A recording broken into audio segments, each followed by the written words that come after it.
Just realized I wasn't recording. Oops.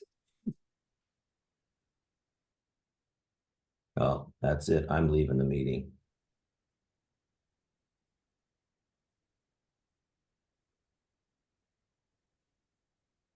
I'm going to be sharing a little bit about one of the maps I'm working on, one of the social systems maps that I've been working on with middle and high school students.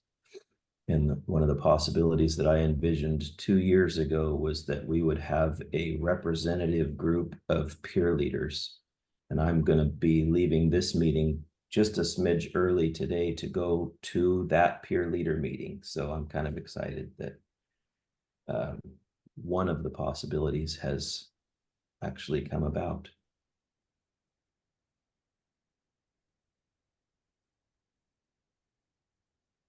Changing how I think, more socially responsive science, sharing of wisdom, meaningful engagement of men. It's good stuff. Okay, then last question. Want to know, just get a sense for our collective familiarity with social systems mapping. Let's look at the pie and see where we're at with how much familiarity we have.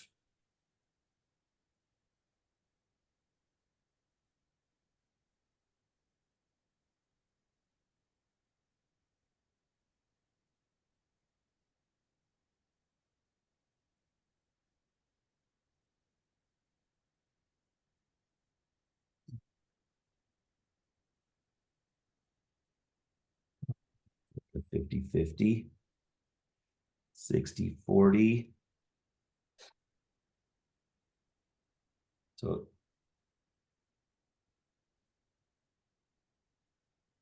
all right, so it looks like most of us are at a point where we're at least marginally comfortable, if not pretty familiar with social systems mapping. That's great.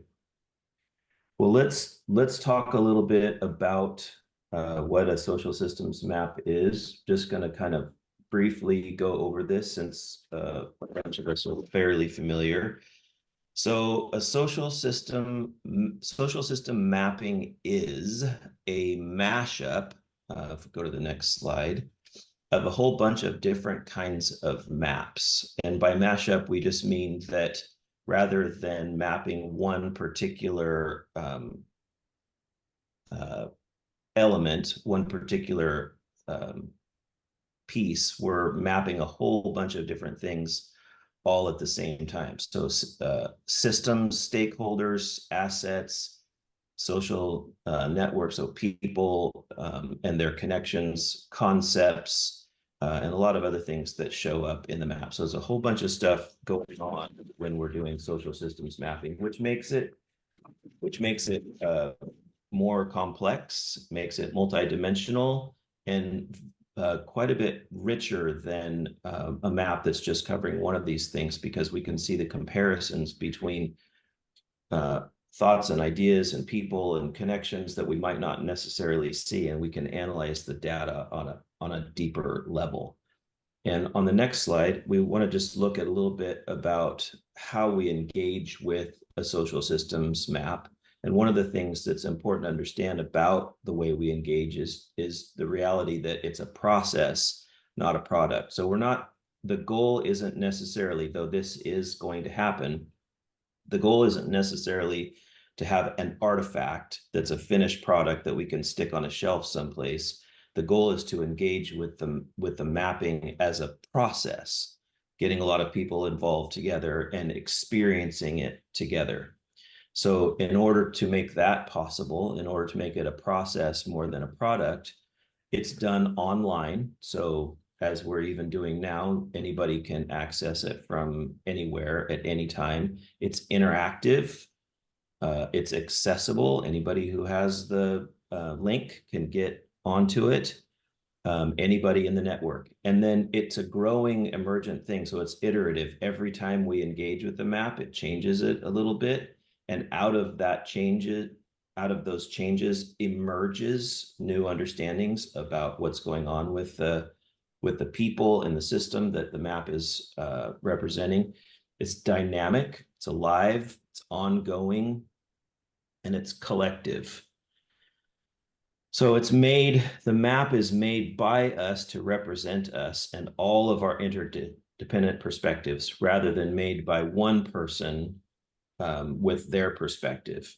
So that means it's much more, again, it's rich, it's full, it's collective, and that makes it more complex. So next slide, the purpose of a social systems map, especially the way that we're using it, is to move systems, as I said earlier, from systems of dominance, extraction, and exploitation toward systems of connection, reverence, and regeneration. And these are systems that we're all already in already. And I would suggest that we're all already moving them in directions already just by virtue of the fact that we're aware and engaged. But in order to do that, we want to make, in order to make that systemic shift, we want to see two different things happen. One, we want to create strong networks. And one of the things that we're talking about in strong networks is the relational aspect of things. So the connections between individuals and in the relationships in those networks are strong versus weak, strong ties versus weak ties. And we want wise change agents. So wise having to do with how we understand how social systems work. So there's two shifts that need to happen in order for those two things to happen. The first one is a relational shift, and this is getting to the strong networks part. So we want to learn how to separate our individual self. We want to learn how to shift from thinking of ourselves as our separate selves to an interconnected group. So in the next slide, we have a wonderful graphic that sort of illustrates this. This little fuzzy dot represents the individual self, and the shift, the relational shift, is a paradigm shift in understanding that instead of being one person, separate, independent person, we're part of a group that's actually interconnected, as it shows on the next slide, which looks very much like mycelium or a neural network. And it's important to understand too, we're not even just talking about people. That's part of the reason we don't call it social network mapping. We call it social systems mapping because the connections aren't just between individual humans. The connections are with the whole system, everything, every living being in the environment and all that kind of stuff. We're part of that all together. So when we get to an experience like this, we have built a strong network by making this relational shift, this understanding of how we relate. And then the second one is the cognitive shift. The cognitive shift takes us from a mechanistic worldview, which is sort of like the way that we think about machines, where we know that however they're going to respond is going to be predictable. It's going to be the same all the time. And we tend in Western culture to think in mechanistic ways. They're much easier to control, but in reality, we are much more complex. We're much more interconnected.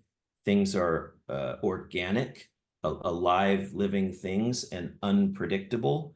And so once we start thinking about things in this wise way, and we add that into this organic way of thinking about things, we add that to the relational way of thinking about things, we can see that we have a very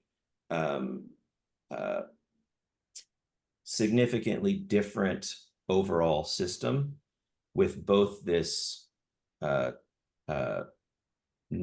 organic and relational way of looking at things. So this next slide with this cylinder is just illustrating this idea that there's a tension between these two things, and managing that tension requires that we keep track of the fact that we're looking at things from two different ways. Christine said in a sense-making session earlier on that this is a head and heart thing.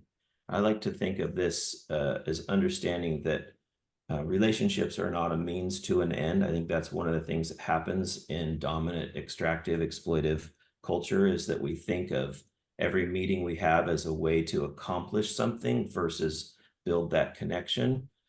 But that doesn't mean that relationships are only an end in and of themselves. They are a means and an end at the same time. So we have to hold that intention.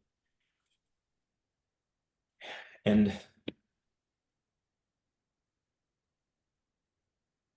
you can see by looking at this picture that not only is it beautiful and intriguing, but it is complex and makes sense why we would have to hold tension. Oversimplifying will always leave important parts and pieces out. And so that's why we use social systems mapping. It helps us to understand the complexity of the relationships and the organic adaptive nature of complex systems. So social systems mapping helps us to navigate this stuff. Any thoughts, questions, comments?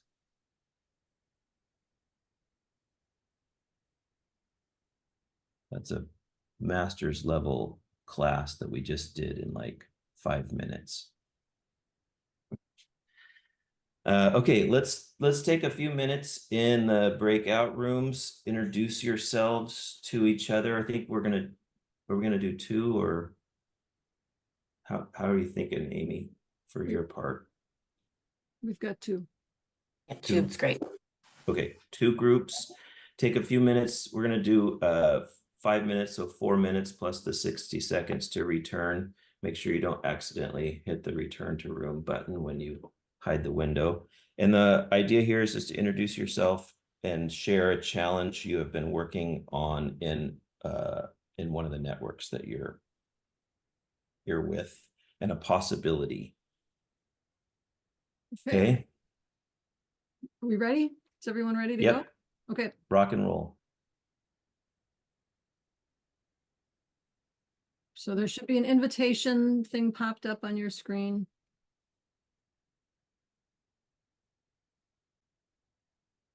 And Amy, you're should be going into a room also. Mary needs your help. Can't tell that Amy frees up. Okay, there she goes. I'm assuming, do you want to go in a room? No. Okay. I don't want to talk to people. Me neither. Yeah, I am just not myself this morning.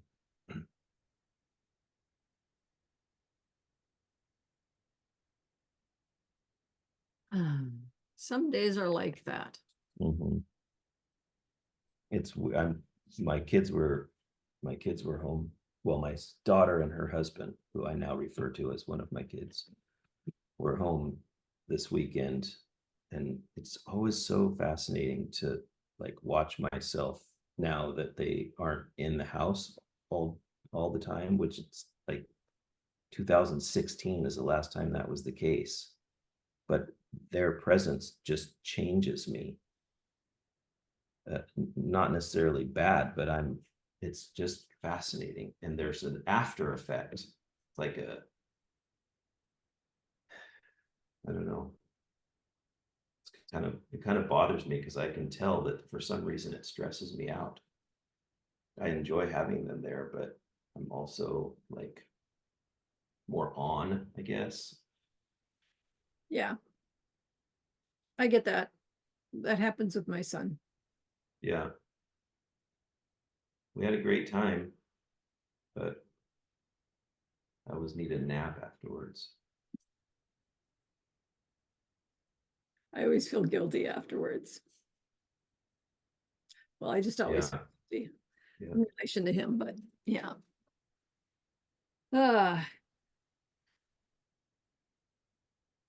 they're both trying to find jobs, remote jobs, because they want to move to San Diego.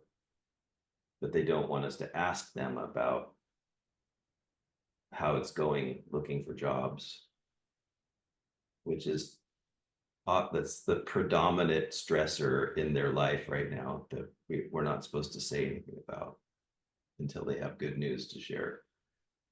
Well, that sounds familiar too. Yeah. Yeah. It's not necessarily with my son, it's not about jobs, but it's about women. It's like, Oh yeah. there's all these things that I just do not ask about. Yeah.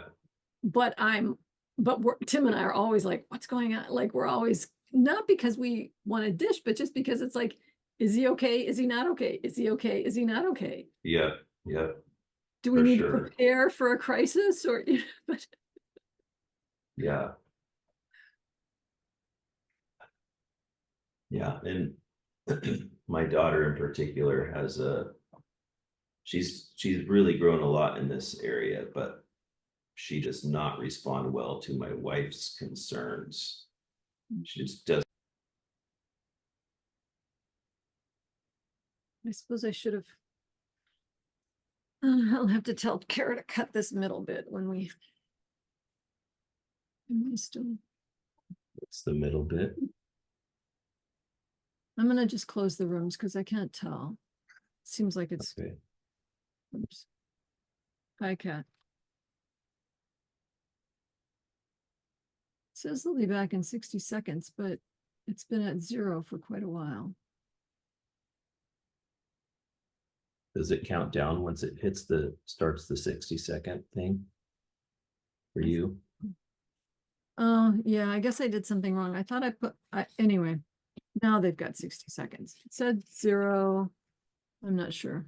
Anyway, I'll be right back. Okay. What do you want? It's not lunchtime yet.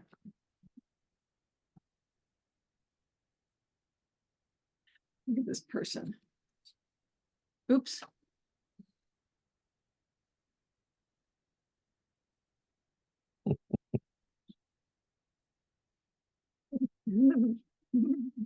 It's doing this little part purr, part meow, sort of tremulo. I heard that. Did you hear it? Yeah, That's his little musical instrument. Yep.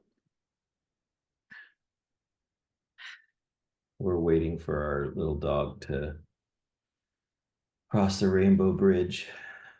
I'm looking forward to Cat. Huh. Welcome back, everybody. Hope you guys were able to solve all of the world's problems in your 5-minute breakouts. Want to quickly run through the explainer graphic, or the vortex as we call it, just to get a real brief overview of how the process of building a social system map actually is actually able to transform a system.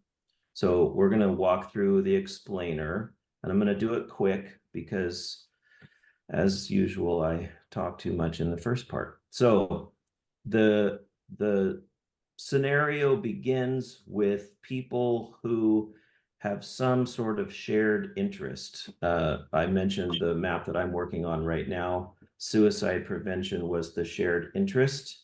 And there's a whole bunch of people in the community who are interested in that. And then at some point, they start realizing that they have this shared energy. That's those little circles down there where they start bumping into each other and realizing we have this interest in common.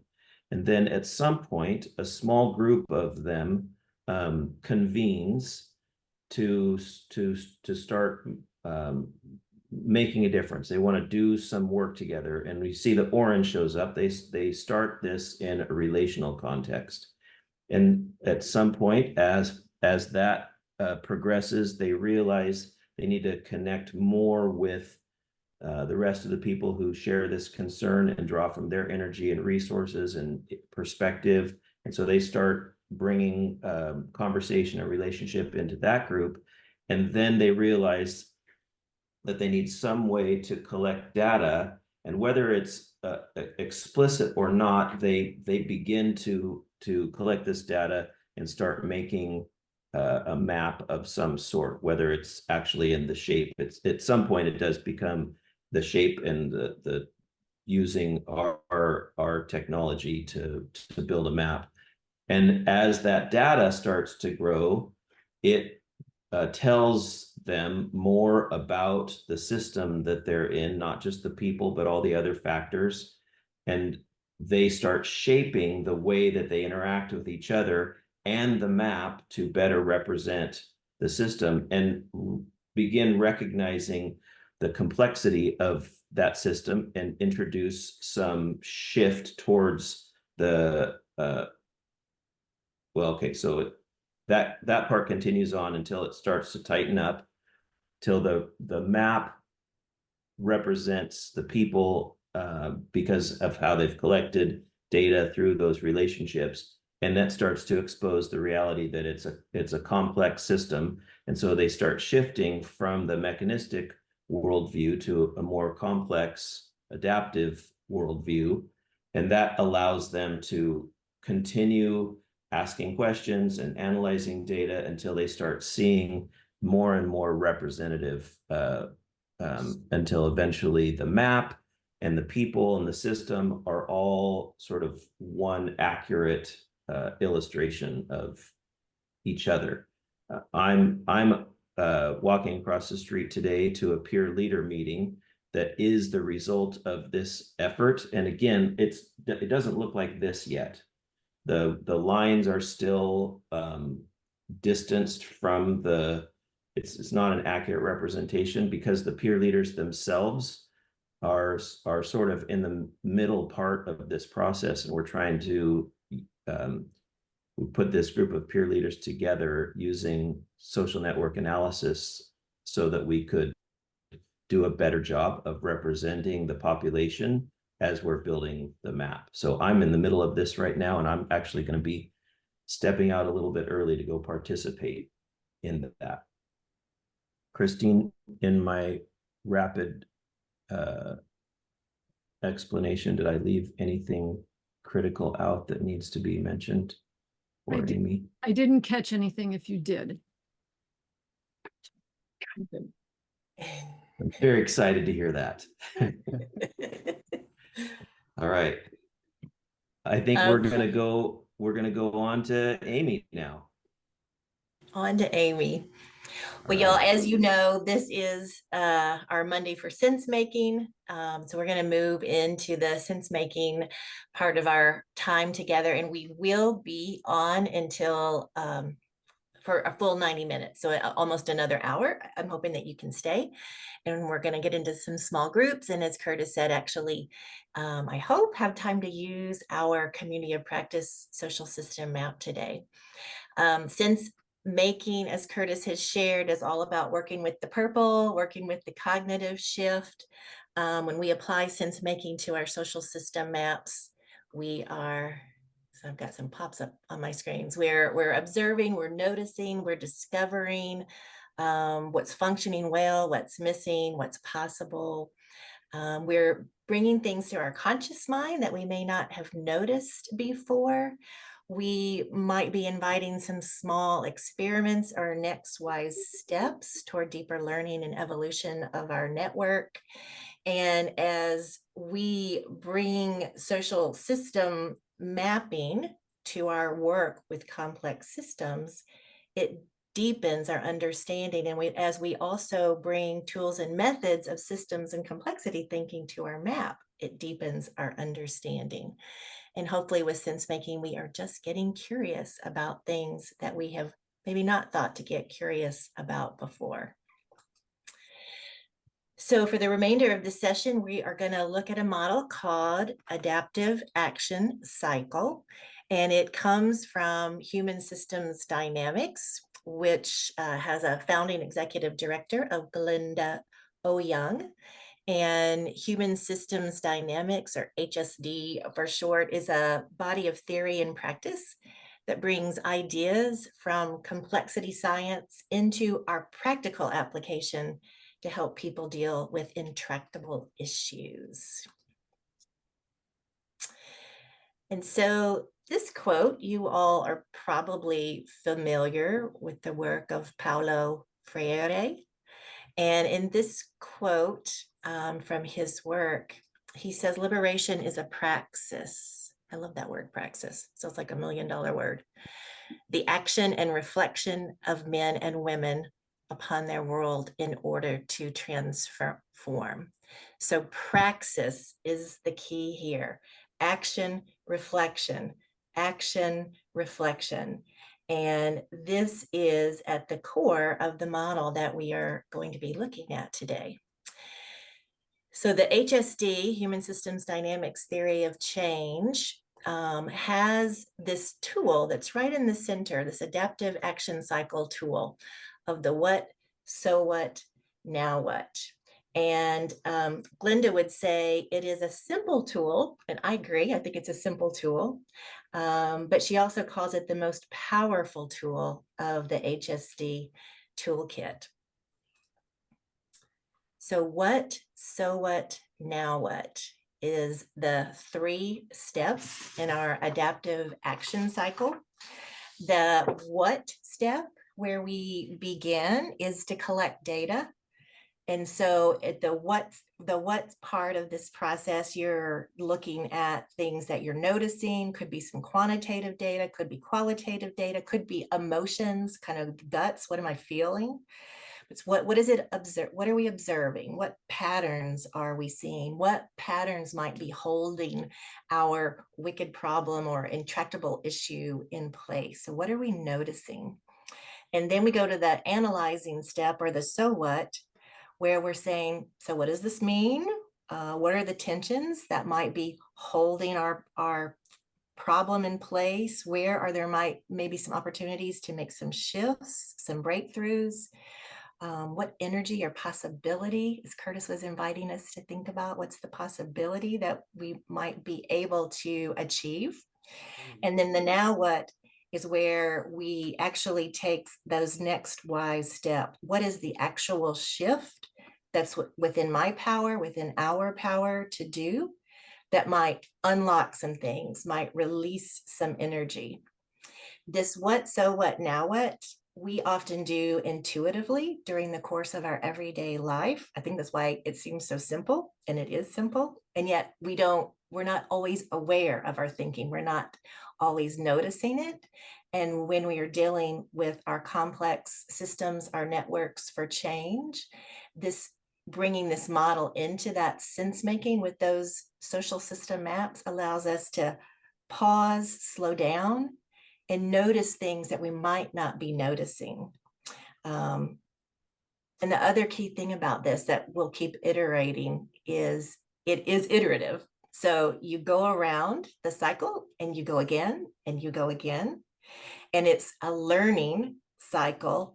And so each time we go around, we get a little bit clearer, we make new discoveries, our meaning making gets richer and deeper, and our actions actually become more impactful. So let me break it down a little bit. So in the what part of our process, these are some questions you might ask yourself, or you might ask the group. Hopefully this is happening with a group of people. It's going to be much richer if it's with a group. But what's happening? What are you noticing? What's surprising you? What's the data? So it's the what. Also remember to check the gut in this part. If there's an emotion that's getting stirred, the surprise, we want to bring that in as well. In the next step, the so what process, this is where we're doing the analyzing. This is where we're doing the meaning making. What are the results? Where is there some potential?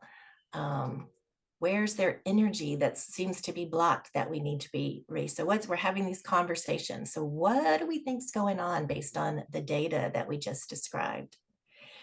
And then the last one is the now what.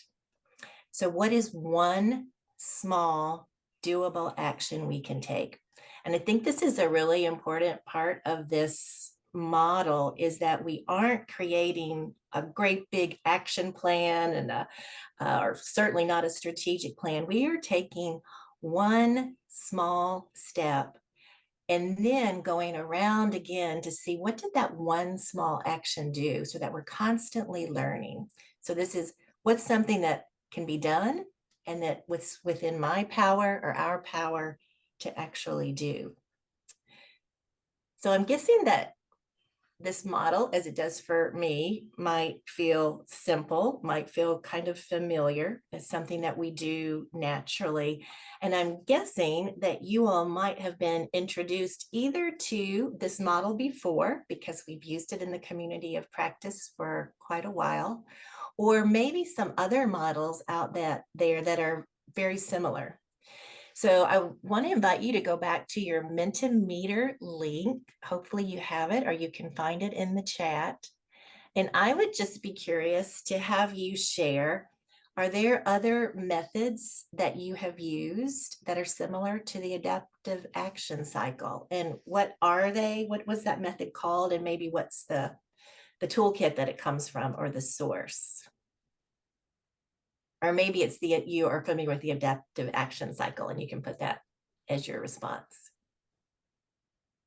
So if you'll use the Mentimeter link, remember to hit enter after you share your response.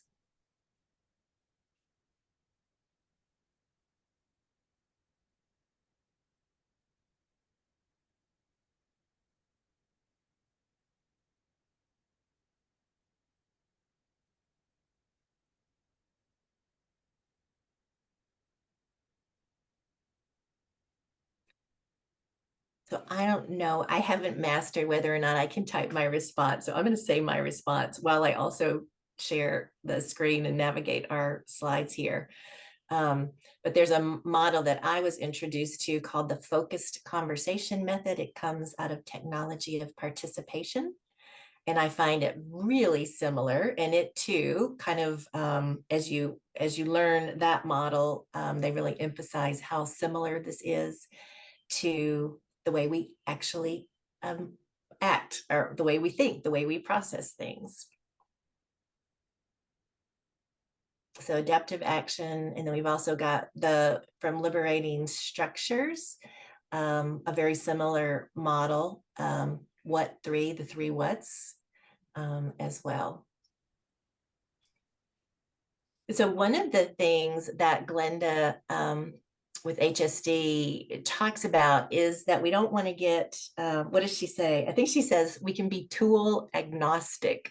So we don't want to get so hung up on using this particular set of tools or this particular set of tools, but really wanting to use in the adaptive action cycle, bringing in different tools that might give us a richer thinking, a richer conversation, and even stronger next wise step. And so you can bring in different models and approaches into the adaptive action cycle. We've also got, as we look at the full theory of change for HSD, some of the models that we've been looking at in this calendar year. Earlier in the year, we looked at the CDE, containers, differences, and exchanges.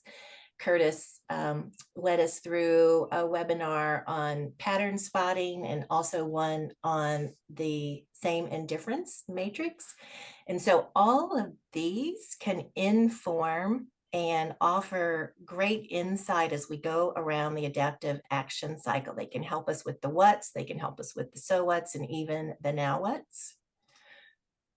And then our own social system mapping can do the same. So as you guys know, social system mapping, as Curtis has gone through, gives us a lens into the complex adaptive systems of our own networks and helps us see patterns, helps us think about next wise steps. So I want us to do a little bit of practice with the social system map for our community of practice. I am going to stop sharing this one. Let's see, no, I've got my map up here. So what we're going to look at is the geographic view from our social system map for the community of practice. And I want to invite you guys to unmute and let's just do a really quick and simple adaptive action cycle and reflect on what we see together. Let's see how this goes. So we'll do a little experiment with this. So I would love just share what do you notice? Don't try to interpret or analyze, just name for me, what do you notice as you look at this geographic view of our community of practice? Concentrated in North America. Concentrated in North America. And Northern Europe. In Northern Europe. Bi-coastal in North America. Mm-hmm. Bi-coastal in North America. Somebody is in the ocean. Somebody's in the ocean.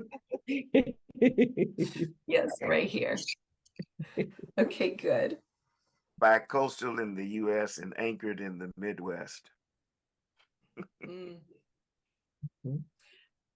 So what? Let's do the next step. So what do you think we're seeing in these patterns that you guys have named about where people are located?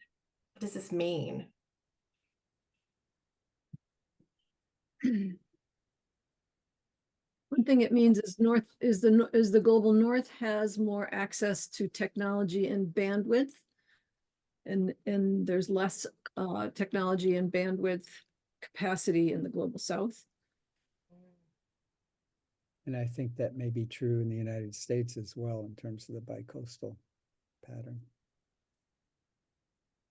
Since it's a map of the world, I think it means that I think language has something to do with the accessibility or involvement. Mm-hmm. Yeah. Yeah, wonderful. I was thinking too about the lack of technology, but I was also thinking about maybe just cultural obstacles to, perhaps participating in something. I've lived in Anchorage, Alaska, and there's definitely a isolationist kind of we don't need anybody else attitude up there, and I wonder if there's a little bit of that going on in other places in the world. I would add there might be more cultural, that social system mapping as a thing might be more, it seems to me what I hear from people is that in the global south, there is a more community orientation and spirit. And so there might be less need to fill that gap with a visualization because there's already a deeper sense of connectedness. Yeah. Makes sense. Wonderful. So what's? All right, now this one is going to be the hypothetical probably, but is there a next wise step that we could take, that you could either take individually or that we could take as this group today, a part of the community of practice? Is there a step that we could take with what we're seeing and the analysis that we've done? Does the next step come to mind? Could you clarify what a step toward what? Yeah, no, that's a really good question as I was asking it. I was thinking that would be our next step.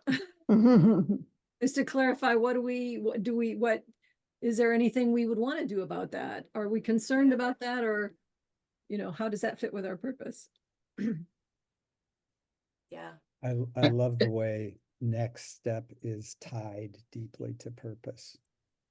It cycles you back if you haven't clarified purpose. Maybe it would be understanding the systems in these areas where we're concentrated and may have more capacity for causing shifts, just to like identify what are the systems that we might be interested in changing. My experience has led me to believe that the answer is in the question. The answer is in the question, or the solution is in the problem. So we were shown this particular view of social systems mapping. and asked to reflect on it. Why? I mean, what was the purpose in our looking at this particular, view of social systems mapping? That might help us think about, well, what might be the next wise step, because it would inform us in terms of, kind of where we were coming, what the intent was from the beginning. Yeah. Um, Wonderful. Yeah, go ahead, Mary. What did you want to ask? Just Or one say? thing I noticed is that there are people from other places who haven't completed this question on the survey, to remind people to do that. Mm. Yeah, so a next step could, yeah, I think, thank y'all for that. I'm glad that I brought this up because I didn't have a purpose in mind. And I just love the reminder, I think Willard, Christine, and Jim, of either the next step could say, so do we care? And what would be our purpose in leaning into this? Or how you were both suggesting it brings us, that you love this, Jim, because it brings us back to purpose. And I'm glad that y'all pointed that out because I didn't have a purpose. I was just curious Amy? to see where it was going to go. Yes. I would posit that your purpose was as an exercise to understand how this works, just as a practice of looking. Yeah. And I think a practice of looking without purpose can also be a totally valid exercise if we are saying this is an exercise to practice looking as opposed to practice deciding or practice, that to me is a totally valid purpose, and that was inherent. And I would just say I looked at this in a couple of different ways. I think the fact that, and I try to use these sessions as how I would look at my own map. So there should already, in how we've designed the map, have a purpose for collecting this information. So I'm looking at it, it's a view. Why in your map did you want to collect, not you, Amy, but I'm just saying whoever's map, why would you want to collect geographical location? For a whole host of reasons, this group has decided that it is important. So if this is sense making, I'm going to assume it's one of my views. It could be any of my views. So what do we do with the view that we have decided that's important? So that's why I don't need a specific purpose. There's your view. How are you making sense of your map? How you've designed it? So that's why I'm like, that's totally fine for me. Then we could decide in why did we want to collect geographical views? Then you could think about, well, now, do we want to broaden our outreach, or do we want to just focus and amplify where we already concentrated? Because I was just in so that was just my thing on the view. So I'm totally fine with this view and learning how to read a view, like it could be anything. So I thought it was very good. The other thing is I was just in a call last week with people based in South Africa doing systems transformation work. So there is, sometimes you can talk about the technology in the global north versus the global south. You can talk about, yes, there is this sense of, we're talking about how Afrocentric principles are inherently collective and transformative, et cetera, et cetera. But I also look at this map now, if I'm thinking about it, as an opportunity, and even in my engagements with these groups, to familiarize or introduce people to the idea of social systems mapping and not necessarily assume it's a technological block. It could also just simply be, we don't know about this. This is something that's very new and exciting. So as we're trying to build relationships between people doing systems work on the ground, doing that community work on the continent, but right now we're dealing a lot with South Africa and the Canadian diaspora, as we're really thinking about what does an Afrocentric lens mean to systems change, if anything at all, I would then say, here's a map that could amplify these connections that are already Indigenous and actually help us do the community work a slightly better. Because although people exist in community, it's not always practiced, if that makes sense. Like sometimes it is, sometimes that's what the conversation is revealing. Like we have these principles, we have these values, but it doesn't always work out in different ways. So there could be value to it. So for me, if this were my map, or just, and I'm not saying this is the purpose for the community practice, but I would just be reading, we don't have a lot of connections. Let's find out why. Is it what we assumed and what we threw out there? Or is it simply that there hasn't been enough socialization. So if this were my map, I'd be like, okay, let me see if, and she's probably in Sao Tome, like Stacy over there. It looks like it's in the water, but I think she's like on one of the islands. Is there a way for us to outreach or maybe possibly do our greater connection? So that's kind of the way that I looked at it. That's wonderful. And I just did the total technical, totally irrelevant, but I just want to say, Stacia is not on an island. She didn't put her zip code in correctly. Okay. If there's an incorrect zip code in the location, it will just throw you in the middle of the ocean because Kumu doesn't know what to do with it. So totally not. So there's no one on the continent that I was trying to say. I was like, maybe she's on an island. Actually, so there's no one. She's in Malawi, but yeah. Okay. She didn't put her zip code in. I Okay. thought maybe she was in Cape Verde. Yeah. No, she's at 0 latitude and 0 longitude, which That's is also hilarious. close to But another thing to keep in mind, Mary already alluded to this, but whenever we're looking at a social system map, the data is only, I mean, what we can see is only as good as the data. And I know of other people in Africa.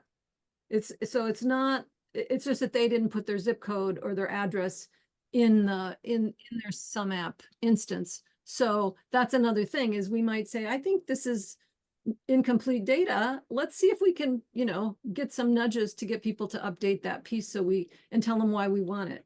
So there's this whole cycle of meaning. Yeah. I'm gonna stop talking. Yeah, Go ahead, Mary. I just wanted to add to that this question or putting our zip code in was partly to allow the request for it was, or proposal was to allow people to find each other so that someone in England or wherever could see others, or if you were traveling to another place and wanted to get together with people, it would open that possibility. Thanks, Mary, for the purpose. Christiane? Yeah, I had a reaction to what Denise was saying, which was or two or three related ideas. One of them is, a map in the cycle of noticing and analyzing. It allows you to see what's missing, like why is there so little activity here? So it really is helpful to have a map as a way of saying, oh, why is that? And as Christine was saying, perhaps it's not that there is no social systems mapping going on. Maybe just we haven't brought them into. We haven't built the relationships, and towards getting what Denise said, towards working towards any one goal, using map towards a specific goal. I'm kind of always thinking along the Margaret Wheatley principle, leadership in the new science, about building information sharing is very powerful. Who else needs to be in the table to get something done? If you are working towards a specific goal, who can you draw on from within the map, and so on. And then maybe a question that came up earlier that I didn't ask is, most of the world is still into sticks and carrots and policy and standards, and thinking that from the idea that control governs the world. And in many ways, that the rest of the world may need snapshots to say of progress. And how does an emergent map that constantly changes, how do you show progress to say, can you see how the network has grown, from in these last 2 years? Christine, you had that, I think, in the community. Mm-hmm. Is that done through the survey question that you could show them by year just to see growth, or? It's a very simple function called time tagging that you can add at any time. Okay. Yeah. Okay. So I'm going to propose that we get back to the Amy's presentation and process structure so that we can get to the pieces that she had planned. If that works for everybody. So, what I wanted to do next is actually have us go into 2 groups and just do a little bit more with our social system map. And in the groups, let me share this screen. I'm hoping that this is not too complicated. It looks like, am I going to assume that Jim's doing one group, facilitating one group, Christine, and Mary's going to do the other? Yeah, and I'm putting you in with Mary so that you can do the map while she does the, Okay, super. yeah, it's Um, the same groups as earlier. Okay. So, and then who will navigate for Jim, or is Jim going to navigate and facilitate? He's going to do both. Okay. All right, Jim. Jim, Jim, you may do whatever view you want to, but my suggestion was going to be that you take your group to the involvement view of our map Okay, and look at the skills needed filter. okay, And just pick one. I'm going to suggest helping network members do sense making with their maps and just start to do the adaptive action cycle, which I imagine might go around several times, as you zoom in and zoom out and use some of the other tools. And did you then say Mary, you want to do skills needed? You and yes. Mary do skills needed, I'll do No, I was interests? going to suggest you do skills Okay. needed. All right, You do this group 1, and Mary and I will be group 2. And Mary, Okay. I'll navigate your map so you don't have to worry about this. I'll get us to where we're going to go. Okay. And All right. I put a link to an embed link to the involvement view in the chat if anybody wants to also click it Yeah, over. if you want to play it right. Yep. Okay. And are you wanting to go through all 3 stages of the adaptive action cycle within that 20 minutes? Well, actually, you don't have 20 minutes anymore. You have, let's say, what do you think, Christine? Can we go to To you. 11:20? Is that about 15 minutes? 15 minutes. Okay. And I get as far as you can, Jim, and then we'll process. Okay. Yeah. If you can get through, that'd be great. Any questions before I put us into rooms? Everybody ready? Okay. Here we go. Welcome back. Yay, y'all came back. Well, so let's take just no more than 5 minutes, because we will definitely end at the bottom, at the 30, whatever the 30 is, wherever you are in the world. But just 5 minutes. I would just be curious to have anybody share what stood out to you during that breakout, especially around adaptive action cycles, but you might have had some other learnings in there. But I would love to just hear, have a share from across the 2 breakout rooms. What stood out? What new insights did you get? And just unmute yourself as you're ready.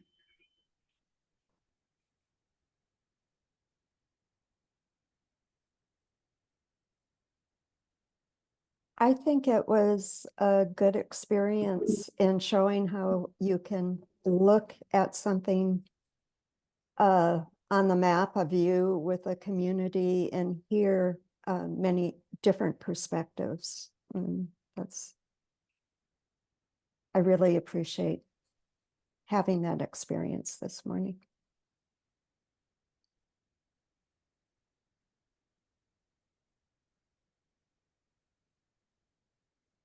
I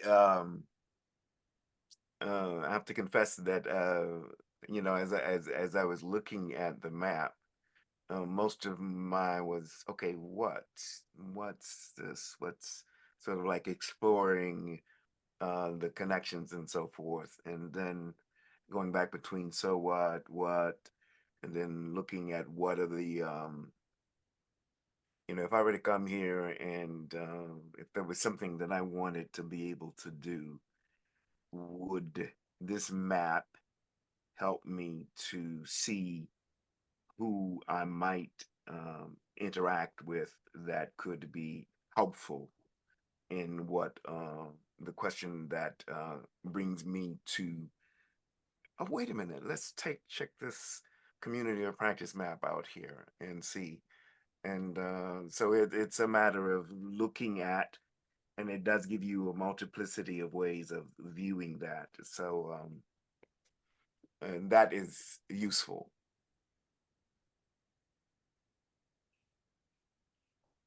along those lines, for me, as somebody who's trying to build one of these maps and not skeptical of map making, but skeptical of people's willingness to like click another link to fill out another form to like that, being able to look at somebody else's map and start to get curious and ask questions, and having Jim's response be like, oh, it's helpful to me to have somebody who doesn't have context with my map express curiosity about it, helps me to know my map better. That got me thinking about, who do I need to have look at my map?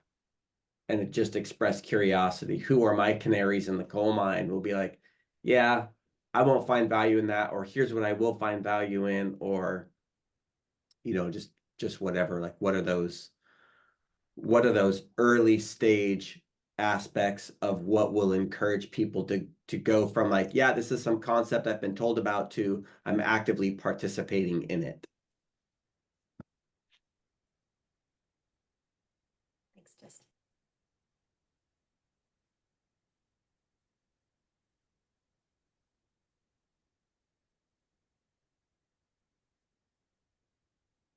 One thought that I had pondering a map that where there were individuals not connected to others, that would be from the so what to now what would be, let's reach out to the ones that are not connected to make sure that they become part of the community. Because when you're a member, but there are no relationships amongst the members, it's not really, there are no relationships. And so perhaps it's almost actionable to say, well, maybe they could use another email with a survey and an invite to say, participate, or do you need any help, or whatever the purpose of the map is kind of connecting the outliers kind of a thing, or that's how I think the visual map informs action. I also, we briefly spoke about the degree to which the map is reality in terms of, how updated is it, and so on, without being able to drill into each individual connection to check when it was created, how accurate is it, are people still active members, and so on.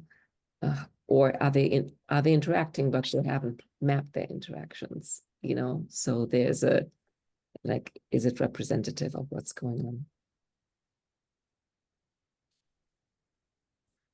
Yeah, thank you. Thank you for playing with the map. I learned a lot. I appreciate you guys like engaging in this. It was fun being in the small room with my people too, just to hear even what I was learning about adaptive action as you guys were engaging the process. So I am grateful for your time this morning. And Christine, I will hand things over to you for announcements and closing, however you want to proceed. Great, thanks. I just want to say that not being the facilitator and the main presenter is really enriching my thinking, just listening, and like things are coming up and I can catch them. Like I can make notes. I've been making lots of notes. If you've seen my face distracted, it's because I'm hearing what everybody is saying and I'm capturing that. So I'm really liking doing it this way. Just want to say that. Yeah, it's great. Okay, so next week we have our monthly on-ramp, which is always on the second Monday, in which someone from the community shares a map that they've been working on. And next Monday on the 13th, it will be Narayan Wong, who some of you know he's done a couple maps and shared them. It's been quite a while, a few years back. And he and Danielle Johnson have created a map called the Limicon Social Network Map. I have no idea what that's about, but and Kara is helping to find and schedule people to share their on-ramp maps. That's a role or a function that I'm trying to reduce my doing of, and Kara has been helping. So if any of you know of anybody who has a map at that stage, at a stage where they can share it, or has one yourself, please help Kara find map sharers. that's a request. And so I'm excited because I haven't seen this one, and we'll see a brand new one from a guy who hasn't been around for a while, and I don't know who Danielle Johnson is. So that I'm excited about. Next Tuesday on the 13th. On the 20th, we're gonna do a deep dive, and I invite anyone who has a topic that they would like to do some like thought partnering coaching on in the format that we've done recently to broach that with me. Otherwise, I'll figure out something, but it's open at the moment. The topic is open. And then on the fourth Monday, once a quarter, we have community buildings, not a community building session, excuse me, the vision mobilization framework review and feedback session, and that's happening on May 27th. And it's a rich process that is just chronically deepening my insight into lots of things, and I invite you all, hope you all show up. And that's it. That's it with the announcements. And last thing, if you haven't seen Mary and Jim's use cases table, I'm going to put a link to that in the chat right now, because it's got a lot of old stuff, old sessions in there that are really useful to look at. So if you're looking for more examples, use cases table is a good resource. And having said all that, I'm going to now move us into our goodbye ritual, which I think you're all familiar with. So let's just all unmute. I'll count down 3, 2, 1, and we'll give each other our blessings for the day. So 3, 2, 1. Thank you all so much for being here. Bye. Have a great Thanks day. all. Thank you. It was a great session. Thank you. Take care. Bye. Bye.